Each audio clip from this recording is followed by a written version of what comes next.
Aloha, Men of Abundance. This is episode 63 with Chris Krimitsos.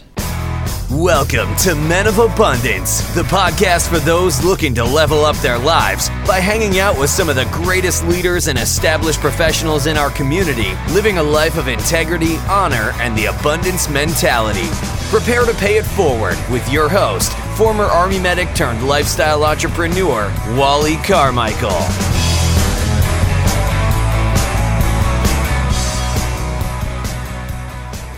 What's up, Men of Abundance? Today we are talking with Chris Krimitsos.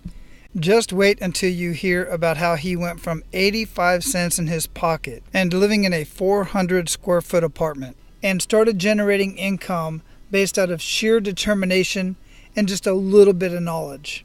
This is really going to blow you away. I really love this story and I love talking with Chris. Today's episode is brought to you by Shakeology, the healthiest meal of the day, and quite frankly, my healthiest meal of the day, and has been for the last 6 years. Now look, there are a lot of Me Too healthy drinks and diet shakes and all this other kind of stuff out there for you to choose from, and trust me, I've been pitched on many of them. I have tried a few, but I keep going back to Shakeology, and there's a specific reason for that. It has done so many amazing things for me in my life, from energy. I've got so many things going on. I need the energy. I have joint issues that it helps me with, helps me control my esophageal reflux, and so much more. I just can't get into it right here. I just want to share this with you. Go over to menofabundance.com/shake, SHAKE. Go check out that page. And I want you to check out that private video that I posted up on that site about me and my little guy drinking Shakeology and why. It's a really cute video to see anyway, but there's a lot of really good information there as well. And trust me on this, you're definitely going to want to get this stuff in your body and give it to your family. Now, on another note, Men of Abundance is really gaining some momentum. And quite frankly, it's all because of you, the listener. It's all because many of you are sharing Men of Abundance with your friends and your family. You're sharing it on Facebook and Twitter. I can see it out there. I'm loving it, absolutely loving it. And I'm very honored that you would do that for me and do that for all the other men that are trying to get this information out there to other guys who know that they want to live a life of abundance. They're just looking for the information and looking for a way to do that.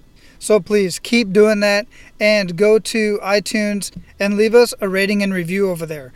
I really would like 4 and 5 star ratings, but I honestly want you to put whatever you feel needs to be said on iTunes. I truly appreciate your input. I appreciate your information. If you have anything negative to say, I would truly appreciate it if you got with me directly through Facebook, email, whatever, because I really want to make Men of Abundance a quality podcast and an amazing community for you to hang out in. That's my ultimate goal. So please help me do that and providing whatever feedback that you have. And if you have anything positive to say, then please go do that on iTunes and leave a 4 or 5 star rating and review. I truly appreciate that. Now let's talk a little bit about Chris, our featured guest today. Chris Krimitsos is on a mission to help podcasters be all they can be because he believes in the importance of their message. Chris is the creator of the soon-to-be-released documentary, The Messengers, a podcast documentary. And you may have seen me wear my shirt. I had it on Facebook for quite a while of me wearing the Messengers shirt out on the beach. Chris is the man behind that documentary. It's super cool watching him build this. And I'm going to share in the show notes where you can also watch him as they go through and building the documentary, because they're documenting their progress as they're putting this documentary together. Anyway, Chris and his wife Katie are also the founders of PodFest Multimedia Expo, which is taking place in Orlando this year, February 23rd through the 25th. So make sure you get the word out if you know any other podcasters, because they absolutely must be there. I'm very excited to introduce you to Mr. Chris Krimitsos. Chris, welcome to Men of Abundance, man. How you doing? I'm doing great. Thanks for having me, Wally. Man, I'm so excited to get you on. When James hit me up, he's like, hey, do you know Chris Krimitsos? I was like, the name sounds so familiar. And then it dawned on me right away. I was like, oh my goodness, the Messengers. I'm wearing the darn shirt. It's on my Facebook. I should know this guy. Yeah, and thank you for wearing this shirt. It's always great to see people carrying the brand and, putting it out there. So I can't tell you how much the crew and I appreciate it. Oh, my pleasure. And Men of Abundance, we'll talk about that in just a minute and the significance of all of that. But this is the man behind the shirt and behind the messenger. So we'll get into that in just a minute. So where are you at in the world, Chris? I'm in Tampa, Florida right now. Man, we love Tampa. Tracy and I, we have friends down in Tampa, and we visit every chance we get. And I spent 3 months. I was in Cocoa Beach, Florida, going through some military training. Well, when I say military training, you're thinking guns and all this kind of stuff, but it was actually equal employment opportunity training to be an equal opportunity advisor out here in the Pacific region. So I spent a little over 3 months down in Cocoa Beach. I fell in love with that area. Yeah, Florida in general has so much to offer. My wife and I have probably been on 50 mini vacations in Florida, and we still have not explored the entire state. Yeah, absolutely. Yeah, there was no way I could do so in 3 months. But yeah, and if we ever do leave Hawaii, that's the place that we want to go. That's our top choice, is down in the Tampa, between Tampa, Orlando, St. Pete. That whole area is where we really like to go. It's a great community, and it's very family focused, so it's a great place to live and work. Agreed. So before we get too much into the show here, I like to start the show out basically the same way I start every morning, which is with an attitude of gratitude. What do you have to be grateful for today, Chris? My wife and my daughter has been a great support, and if it wasn't for her, there's a lot of things I would not have been able to accomplish without her support. And then my little girl Sedona, is just everything to me. So I know I used to roll my eyes when people would say they're kids or whatever, but there's nothing greater than a child in my eyes. So and it's the answer that I will give for the rest of my life. Absolutely, and especially your own child. Yeah, it's just amazing. Without a doubt. So Sedona, where did you get that name from? Well, Sedona, Arizona is a beautiful place if you haven't been, and it's named after actually a woman. Sedona is a female name, and it kind of means amazing woman. That is an amazing story about that woman as well. I heard that story actually on a podcast, on Mike Rowe's podcast. Yeah. Amazing. In fact, I'm born and raised in Phoenix, Arizona. So Sedona, and I've been all over the world. Sedona is, to me, the most beautiful place in the world. I absolutely love that place. It's gorgeous. It's one of my favorites, and my wife and I have been there where it just started snowing, and we're walking out there, and it's just a beautiful place and a very peaceful place. And my wife is from Arizona. We just came back from Phoenix, Tucson. We were in Chandler, and then Cerrito, Green Valley. So I love that state. I've been up and down it since getting married to my wife. Her family's all out there, so we love visiting. Oh, amazing. See, we got a lot in common. I didn't even know that. So my son and his wife was just here in Hawaii. They spent Christmas with us. Then they flew back, and yesterday they were driving up into the Grand Canyon, and then I'm sure they came down through Sedona.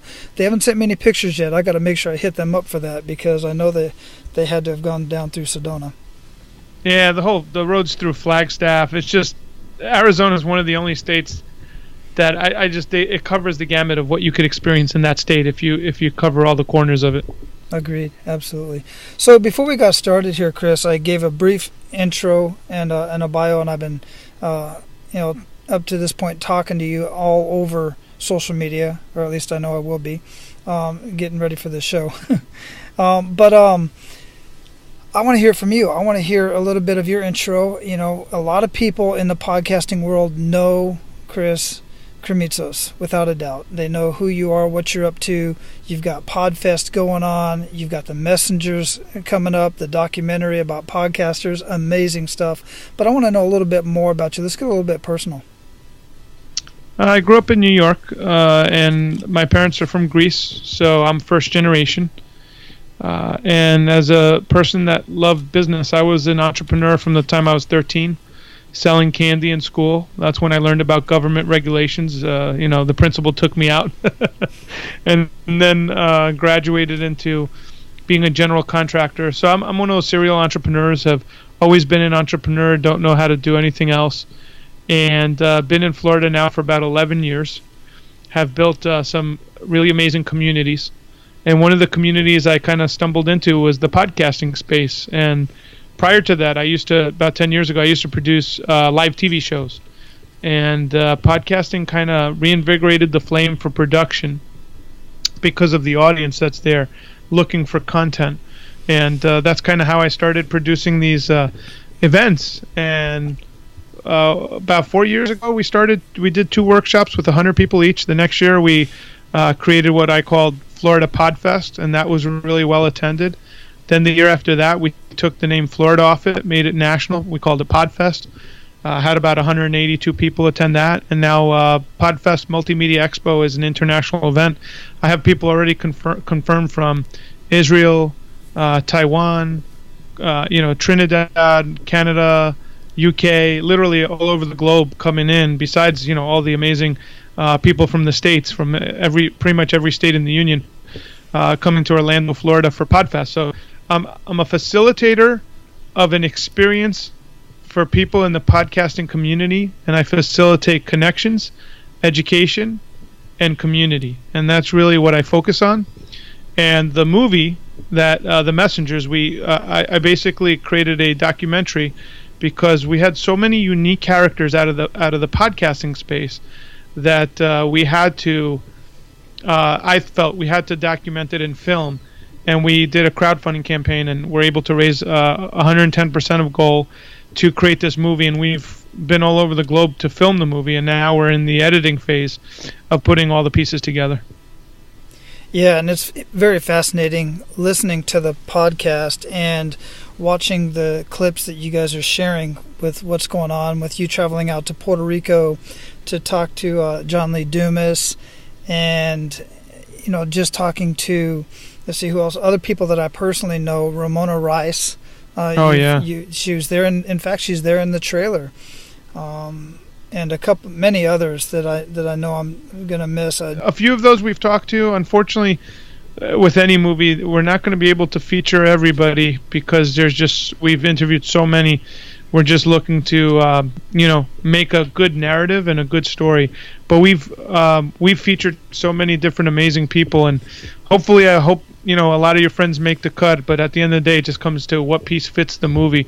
It's nothing personal and nothing, but it's just putting pieces together and making something that's worthy of watching. Yeah, I totally get that. And at least along the way, you guys are documenting who you're talking to and what you're talking about. Oh, absolutely. Yeah, we created a podcast about making the movie, and pretty much everybody's on that. Yeah, absolutely. And just out of curiosity, I think I heard this number once before, but I don't know how reputable it was. But at this point, do you know how many podcasts there are out there? Yeah, the estimate is somewhere around 300,000, 350,000. Of that, they guesstimate that 180,000 are actually active. And the other estimate I've heard is in the next 3 years, we're going to go up to 1 million podcasters. Wow, goodness. And last I heard is something like about 40% of the population are actually actively engaging and listening to podcasts. Yeah, it might even be higher. It'll if it's not over 50 or 56% by the end of 2017, it should be. It's basically within the next 3 years we'll have 100% market penetration. What's happening right now is the radio is transitioning into on-demand podcasting, and the TV screen is becoming the radio. Because you could ask yourself or your friends, anyone listening, how many of us have used the TV to play music, or during the holidays, my father-in-law uses the TV to play the fireplace off of Netflix, and then everybody in the room is looking at their phones.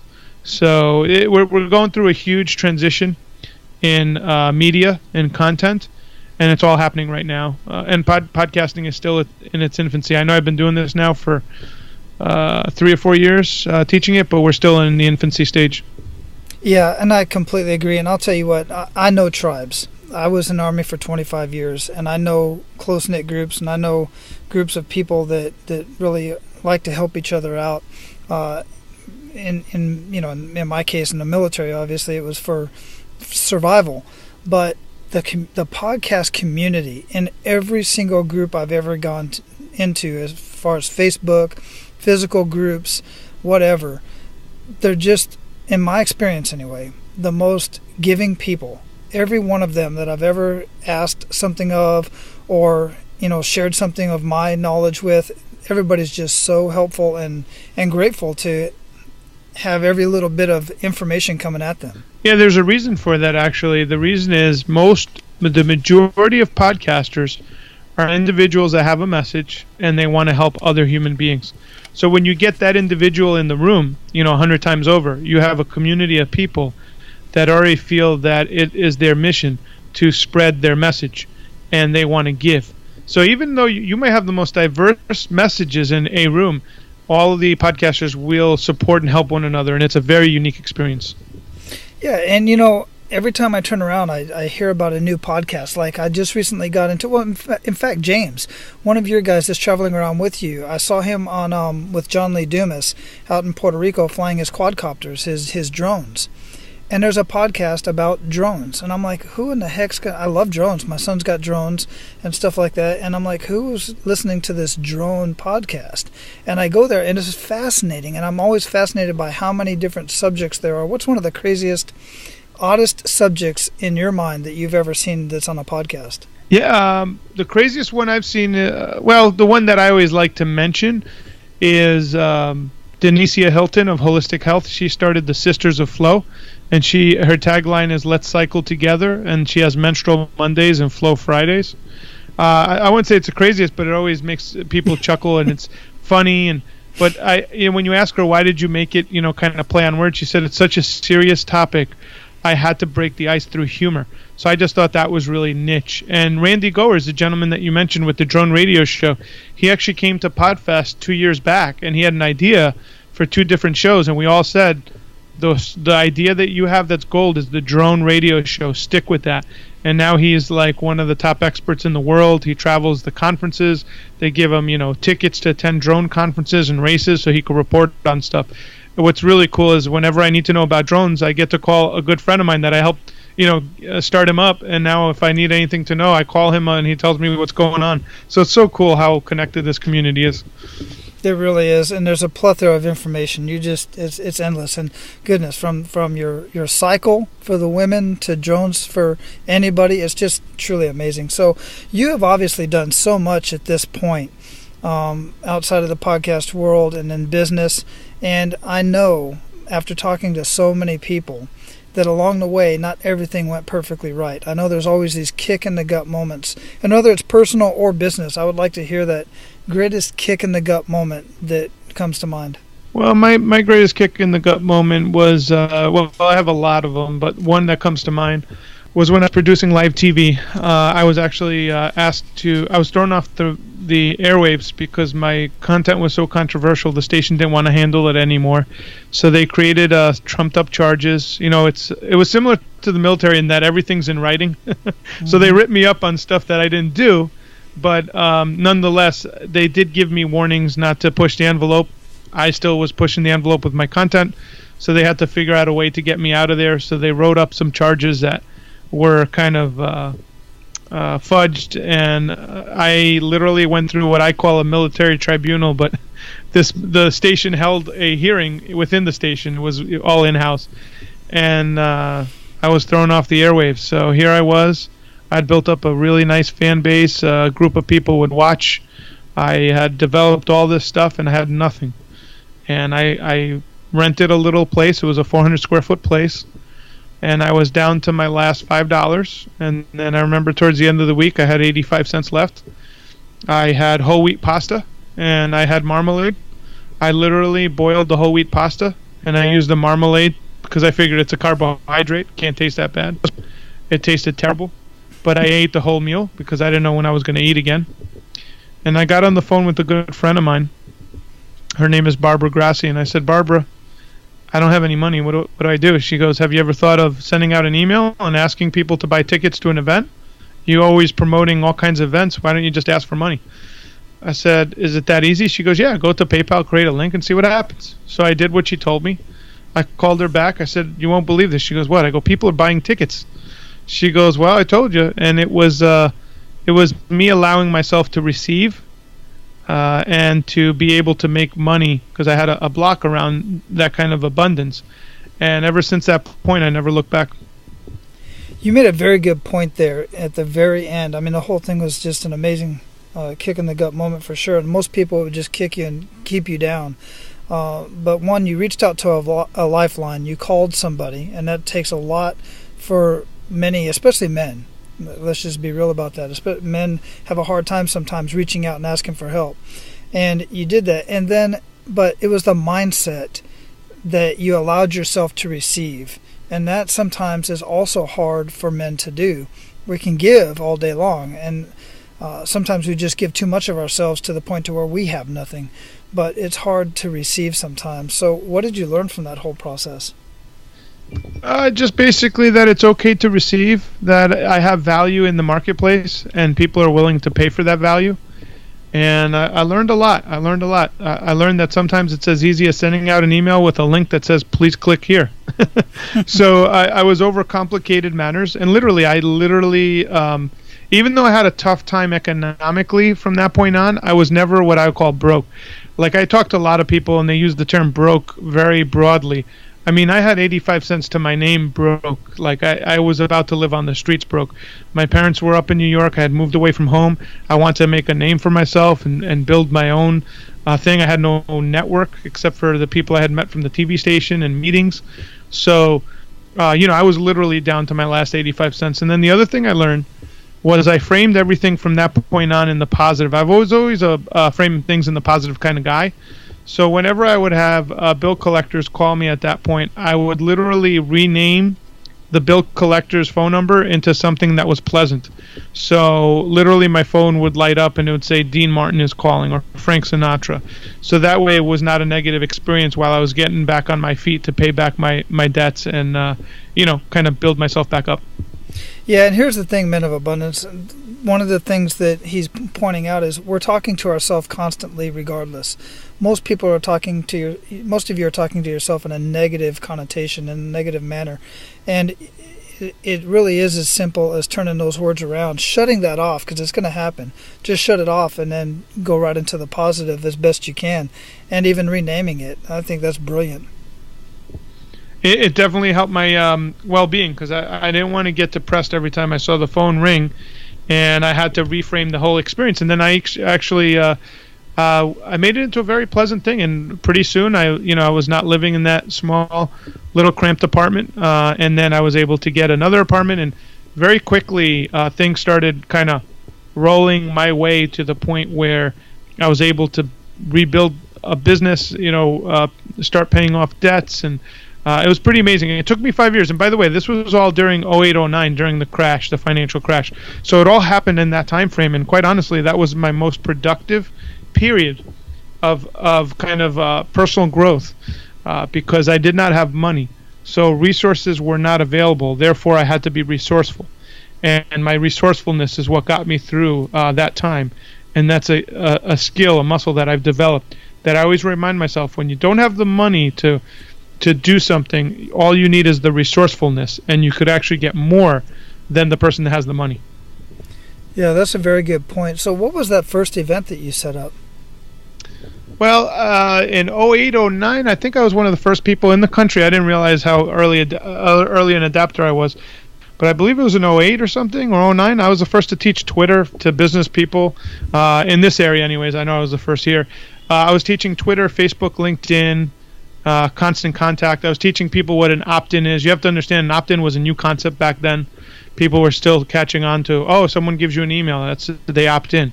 So I would teach people, all that stuff, and I was selling tickets for $199, and then the closer the event got, the price would go up to $299. So I was doing really well with those events, and that kind of was the seed money that helped me build what was to come after that. That's very interesting. Did you already have that knowledge that you were going to be sharing at the event? And if so, where'd you learn that? Actually, I didn't have any of that knowledge. But I had friends that had that knowledge. And one day I was at a Christmas party. Everybody was having a drink, so everybody was really happy. I'm not a big drinker, so I was kind of looking at everybody. I'm like, man, if I ask all these characters to appear on this day at my workshop, I have every expert that I need to know. So I started asking. I said, hey, Dustin, can you teach on how you do this? He goes, sure. Hey, Steve, can you teach people how you do XYZ? Sure. So all of a sudden I had 5-6 people, Now, remember, back then, no one knew what was going on. So just teaching people how the platform works was actually very valuable information. I mean, it still is today. But back then, it wasn't even marketing. It's like, what is it? What is Twitter? I mean, this was very revolutionary that you type, how many characters and people are actually listening or reading. So I asked them all to speak. They all, were more than happy to speak. And then I went around to promoting that, and I had about 70 or 80 people attend the first one because I didn't know I could get more than 100. I should have got a bigger room, but the room was packed, and we had a blast. We had a real blast. So you knew nothing about what you were going to teach. You got other guys to come and do the teaching. Now, I don't want to minimize the fact that you organized this whole thing. I've organized, events that were like show type things, not of panels of people that are teaching stuff, but I guess I have done stuff like that as well. And that's no easy task to get the venue, and there's so many things that can go wrong and all this other kind of stuff. But you basically pulled something out of nothing and created this thing, and now you are building Podfest where you got people coming from all over the world. That's just amazing. Yeah, Wally, since that time I've done 1,500 events. And when I say events, I mean meetups, workshops, event. I've done so everything I've done is local in the Tampa Bay area, except for Podfest. And we've done events where I've pulled 500 business people in one big social. And it's all prepared me for what's about to happen with Podfest Multimedia Expo. It's prepared me to be an expert and to create really large national events. So you're going to see me in the next few years become one of the largest promotions companies in America when it comes to the space of the digital influencer. That is super amazing, and I'm glad to be able to be here to introduce you to other people, because most of the folks that come on and listen to Men of Abundance, a lot of them aren't entrepreneurs. A lot of them are just people that just want to be better in their family, finances, fitness, or faith. I always tell people all the time, have some sort of a side hustle, and this is one of those things that I feel you could start out small and do something. It's just another idea to be able to develop a skill and bring amazing people together. Listen, we're living in the age of here's something for people to think about, and this is a fun fact. I might write a book on this, but as we move forward in this digital age, marketers will not be able to rely on Facebook ads and Google ads, because our information is going to come from artificial intelligence. Alexa, Siri, these are platforms where you're going to be talking to them in your car, and they're going to be talking back to you and doing everything that you want them to do.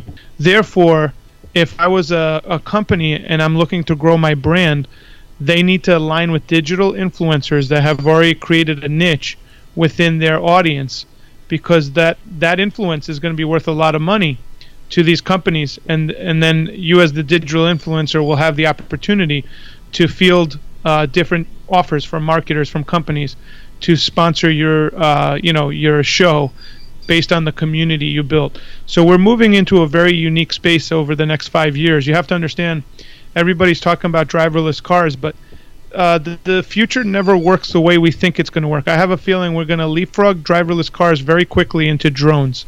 I think kids, my daughter's a year and a half. I think she's going to be probably flying in the air, and drones will be delivering her to wherever she needs to go, not driverless cars. So I think technology is going to move very fast, and we just need to be aware. So the one thing that anyone could do that's listening to this is build your own brand. If you're a digital influencer and you have a community, it's something that you can't really replicate through automation or a computer. Agreed. Yeah, I see that too. I can definitely see that, especially with the leapfrogging over driverless car or peopleless cars and right into drones, because I already see the technology out there. I already see people doing that and getting it ready. Well, you're also in the military. The most advanced group that I've ever talked to when it comes to technology is the military, because a lot of this stuff has been developed in the military. So a lot of the military guys have had a lot of experience with a lot of the technology. So I love speaking to military groups because I learn as much as I teach. Whereas other groups, they haven't really figured out what's going on yet, or they kind of understand the technology, but they don't understand how it's going to transform. But a lot of people, that are associated in the military have seen the technology firsthand before, it went out to the civilian applications. Yeah, very good point. Well, we could talk about this and just continue going on forever and ever, but I want to respect your time as well as the listeners' time. So we're at the point right now, Chris, where we're going to pay it forward. You ready to do that? Absolutely. Hey, man, listen, there are many stresses throughout our day, throughout our life, and many of those stresses we cannot control. And actually, we create more stress in our life trying to control those stresses that we can't control. But there are a few things that cause stress in our life that we can control, one of which you're doing right now, which is controlling your mindset by controlling what goes into your mind. You're controlling your thoughts right now by listening to this podcast. Another thing that you can control is the stress that we put on our body by what we consume throughout the day. Many of us are running around from meeting to meeting. We're on the go. We'll stop and grab a quick snack, probably out of the vending machine or something like that, or something that's not very healthy. Well, one thing that I do and have been doing for almost 6 years now is every single morning I start my day off right with a superfood dense nutrition shake. And I can hear all the groans and moans out there. I'm telling you, I did the same thing.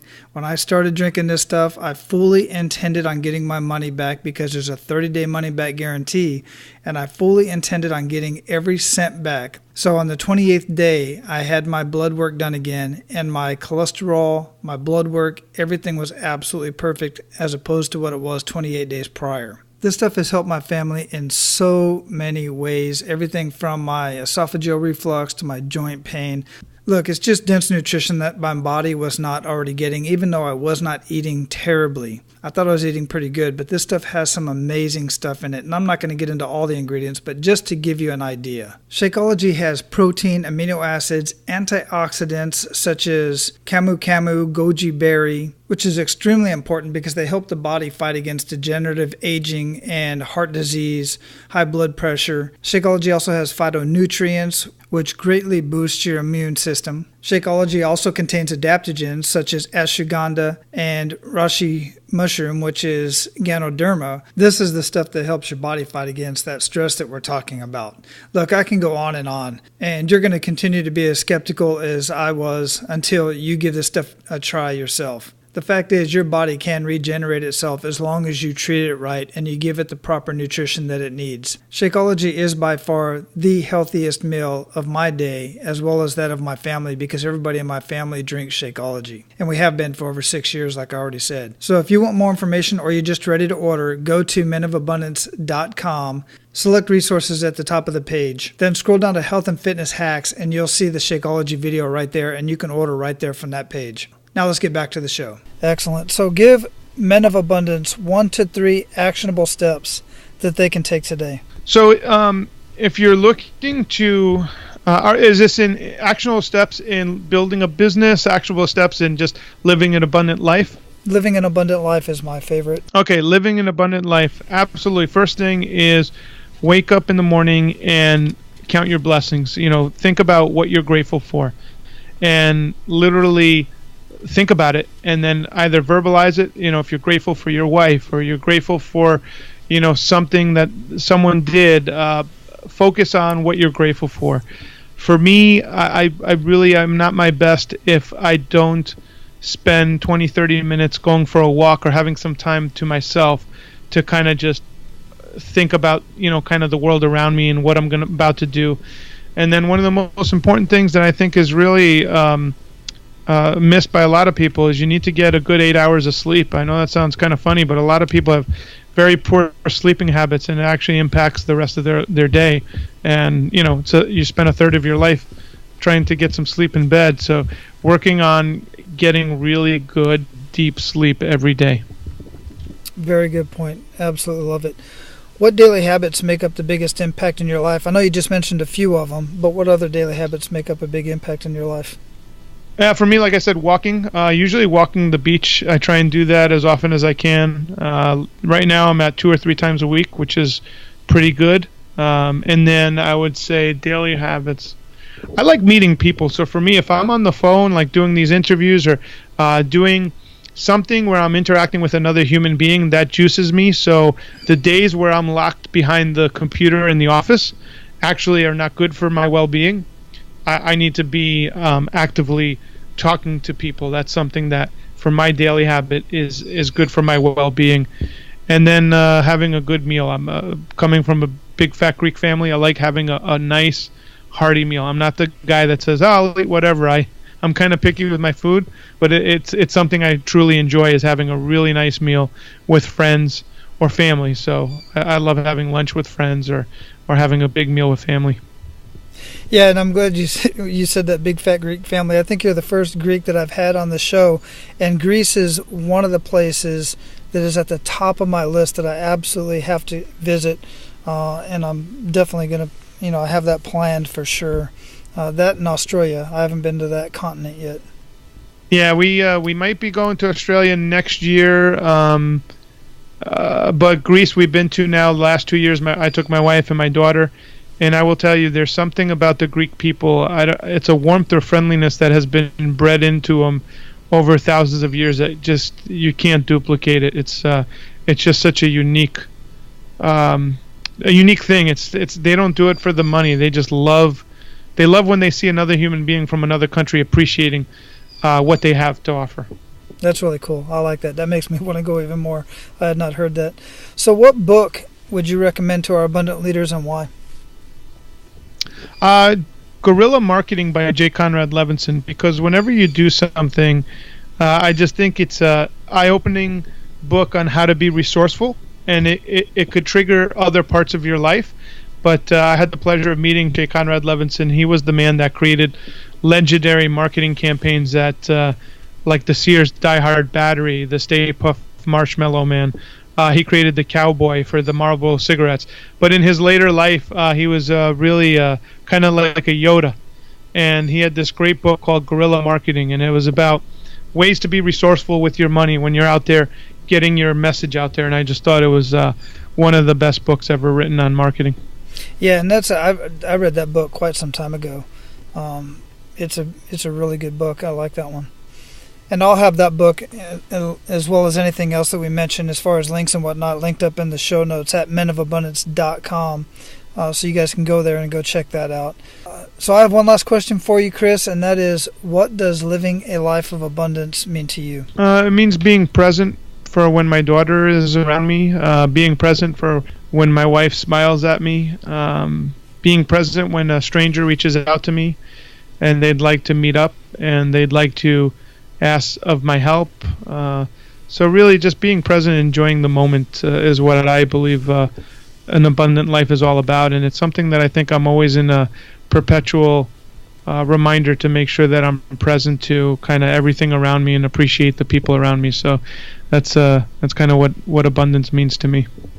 And you made me smile when you said that to be present when your wife smiles at you, because I just had the picture in my mind of my wife smiling back at me, and it's just a wonderful thing to actually be present in that moment. And the same with my little guy, my 7-year. I got 3 boys, 22, 17, and 7. And, wow. Yeah, and they're just unbelievable. But my little guy's like my shadow. And that's the last one growing up with you, right? So it is. You get to appreciate every second of it. There's nothing. Listen, there's nothing like it. Absolutely. And the other thing is he's the one that I've spent the most time with, quite frankly, because I was on active duty for the other 2, and pretty much gone quite a bit. So not so much with this little guy. So it's cool to be able to experience that with him and the 17-year-old as well, as he's going through that teenage years. So Chris, I really appreciate your time, brother, and I want to, before you leave us today, leave us with a parting piece of guidance in any way that we can reach you and find out more about what you have going on. Yeah, this is going to be kind of unusual on the podcast, but if anyone wants to reach me, you could feel free to give me a call, 727-858-8131. I really mean that. I have this new thing now where I've simplified my life, and if anyone ever wants to talk or has a question, you can reach me directly. I don't see why not. And then you can find me on Facebook, Chris Krimitsos, or Chris at podfest.us. That's my email. But yeah, I mean, anyone could reach out to me. I used to be Mr. Busy. I'm still busy, but I figure, hey, I'm not busy enough not to take a call that comes my way, and I love meeting people, so it's kind of my thing. That's truly amazing, and I say that, and that's definitely abundant thinking and abundant leadership, because so many people really are busy. They just cannot possibly take all of the requests that come at them on a regular basis. But the fact that you've set your life up in such a way that you are able to take those calls and take those requests is truly abundant, and something I want to learn much more about. And that's why I love having these conversations with guys like you. Wally, thank you for having me on, and maybe we'll visit Hawaii pretty soon, because I think that's on our list for sure. Well, good. I look forward to that. I'm on the island of Oahu. Most people that visit end up going to either Maui or Kauai. But if you make it onto Oahu, brother, we'll go out and have some coffee, beers, or whatever it is that you want to do, and show you some places that most tourists don't see. Oh, that's definitely a deal. I'll tell you that right now. Awesome. All right, man. Thanks for your time. Have an awesome day. All right. Thank you, Wally. Man, I hope you got so much out of that conversation. I'm telling you right now, I have the conversation all the time, and I'm always saying this. I am. That I love education, but you do not have to go get an education from a traditional source, like a college or a university or something like that. There is so much information out there and so much free information for you to get a hold of to at least learn the basics, to start figuring out a way to make a living and to earn income in whatever it is that you enjoy doing. I truly encourage you to go out there and do that. There are so many reasons for it. I talk about it all the time. And that's part of what I got out of this conversation with Chris today, because when he started those events, he didn't know anything about the stuff he was bringing the people together to talk about. He just knew enough to pull people together. He knew enough to get a venue. He knew enough to make this thing happen. Heck, he probably just knew enough to be dangerous, quite frankly, and dangerous to himself. But the fact of the matter is, he got it done, and he learned so much from that very first event. And you heard what he said about how many events he's run since then.